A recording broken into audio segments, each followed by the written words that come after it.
مفيش حد مننا مش عايز يكون له مستقبل ناجح، لكن ساعات بتكون المغريات اللي حواليك كتير واللي بتخليك تتخلى عن امكانياتك وتفقدها مع مرور الوقت. مع ان الكلام ده ممكن ما يكونش منطقي بالنسبه لك، الا ان فعلا في اسباب بتخليك تضيع مستقبلك بايدك.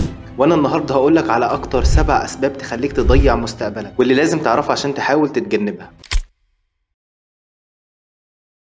السبب السابع: لا تريد المسؤولية.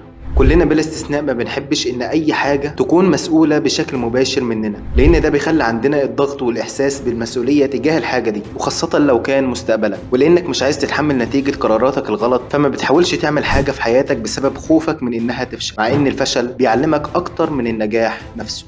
السبب السادس: الخوف من الفشل. لما بتخاف انك تفشل في حاجة في حياتك، ده بيأثر على مستقبلك وبيقلل من طموحك ونجاحك، ده اذا ما كانش بيعدمها اصلا. وده بيخليك ماشي في حياتك زي الاعمى بالظبط، اللي مش عارف هو رايح فين في حياته، لان الحياة هي اللي بتوجهه.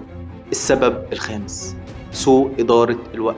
الوقت يعني الحياة، والحياة يعني الماضي والحاضر والمستقبل بتاعك، يعني وقتك هو حياتك. فلو ما قدرتش تدير وقتك صح، هتمر حياتك وأيامك في الدنيا في الفاضي، ومش هيكون ليك طابع أو أثر في الحياة يدل على إنك كنت موجود أصلا. فلازم تدير وقتك بالطريقة الصح.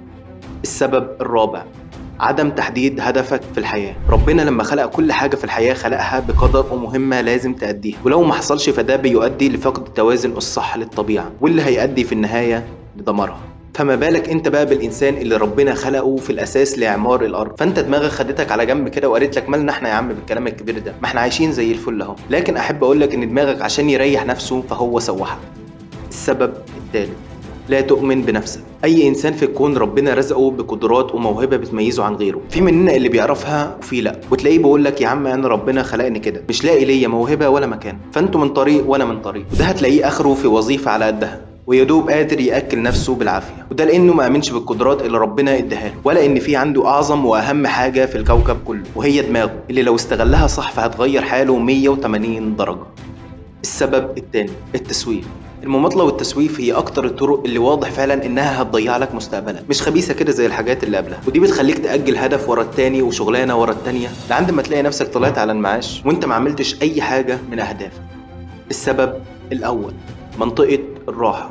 منطقة الراحة هي انك تفكر ان النسخة اللي انت عليها دلوقتي بمهاراتك والخبرات بتاعتك والمعلومات اللي عندك ان دي افضل نسخة منك، ومفيش افضل ولا احسن من كده، ومش ممكن اوصل لاكتر من كده، وبتكون راضي جدا عن نفسك. على قد ما المنطقة دي مهمة جدا في حياتك وليها تأثير كبير جدا على نفسيتك، الا انها سيف ذو حدين، يعني ممكن يقلب حياتك رأسا على عقب. ده بسبب ان العالم نفسه بيتغير من حواليك، فلو انت ما اتغيرتش وطورت من مهاراتك ومعلوماتك فهتفضل ثابت مكانك، والناس بتنجح حواليك وانت مكتفي باللي عندك، وده هيضيع لك مستقبلك كل ما الوقت بيمر عليك.